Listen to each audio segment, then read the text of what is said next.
لیکن مولانا صاحب جو جنت کا نقشہ کھینچا گیا ہے ہمارے یہاں کہ وہاں پہ شراب ملے گی 72 حوریں ملیں گی، وہ بھی تو ایک عیاشی کا ہی اڈا ہمیں لگے گا یا نہیں؟ وہ بھی تو صرف یہی بتایا گیا ہے کہ مردوں کو 72 حوریں ملیں گی، ایسی لمبی ہوں گی، ایسی ہوں گی، ویسی ہوں گی، 100 کپڑے پہنے ہوں گے پھر بھی باڈی نظر آئے گی۔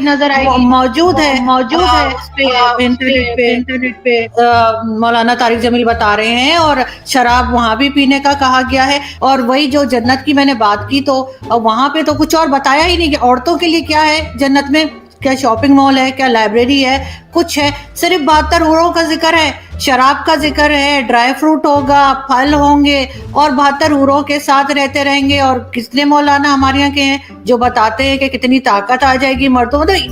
یہ سب کچھ کیا عیاشی نہیں ہے؟ جی بہت اچھا سوال آپ نے کیا ہے۔ دیکھیے میں آپ کو ایک چیز بتا دیتا ہوں، دین جو ہے اللہ کے حکم کو ماننے کا نام دین۔ اگر دنیا میں قرآن نے شراب پر پابندی لگائی ہے، شراب کو حرام کہا ہے، تو شراب دنیا میں حرام ہے۔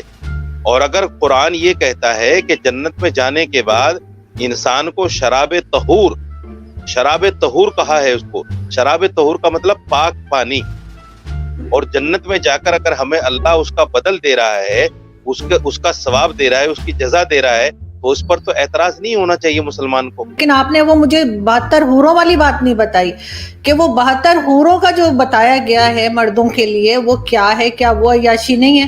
وہاں پہ اور تو کچھ نہیں بتایا کہ نہ شاپنگ مال ہے، نہ لائبریری ہے۔ عورتوں کے لیے کیا ہے؟ فار ایگزامپل میں بہت اچھے کام کرتی ہوں، سارے اسلام کے رول فالو کرتی ہوں، میں جنت میں جاؤں گی، مجھے وہاں کیا ملے گا؟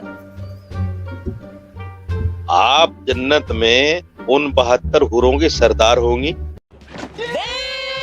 72 حوروں کی سردار ہوں گی، اور جو شوہر آپ کی زندگی میں تھے وہی شوہر آپ کے وہاں بھی رہیں گے۔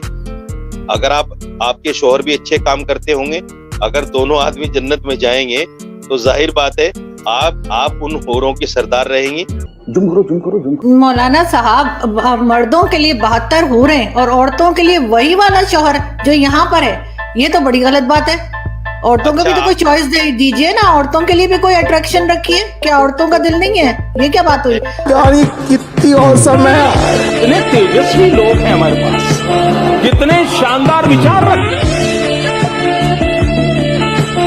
عورتوں کے لیے وہی شوہر، اگر شوہر کے ساتھ نہ بنتی ہو، بے شک بہت نیک ہو، لیکن اس دنیا میں شوہر نہ پسند ہو، کسی طریقے سے اس کے ساتھ جو ہے گزارا کر لیا، وہاں جا کے پھر وہی گلے پڑ جائے گا، یہ تو عجیب سی بات ہے۔ اور آپ لوگ 72 حوریں لے کے گھومیں گے۔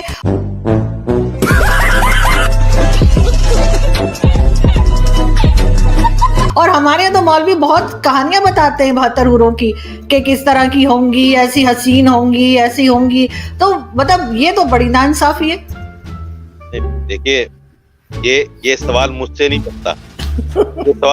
بنتا، یہ سوال آپ اللہ سے کیجیے جس نے جنت میں مسلمان کے لیے یہ چیزیں رکھی ہیں، یہ سوال اللہ سے بنتا ہے۔ کون ہے آپ؟ مسلمان چوری بھی کرتا ہے، مسلمان زنا بھی کرتا ہے، مسلمان جھوٹ بھی بولتا ہے، مسلمان شراب بھی پیتا ہے، مسلمان گالی بھی دیتا ہے، مسلمان اپنے پڑوسی کو ستاتا بھی ہے، مسلمان اپنے بھائی کا مال بھی کھاتا ہے۔ جو پوچھا جائے اس کا جواب دو، کون ہو تم؟ نہیں دیکھیے، ہم کنورٹڈ مسلمان ہیں، اس میں کوئی دو رائے نہیں۔ ہم جو ہے ہندوستان پاکستان کے جو لوگ ہیں وہ کنورٹڈ مسلمان ہیں۔ جب نبی پاک صلی اللہ علیہ وسلم کے زمانے میں جب صحابہ کرام ایمان لائے تو ان کے والدین غیر مسلم تھے، لیکن صحابہ کرام مسلمان تھے، ایمان والے تھے۔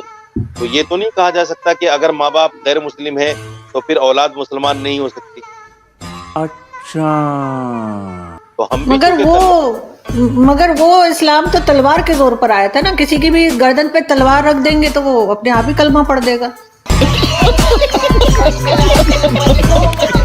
ختم، bye bye, tata, goodbye, گیا۔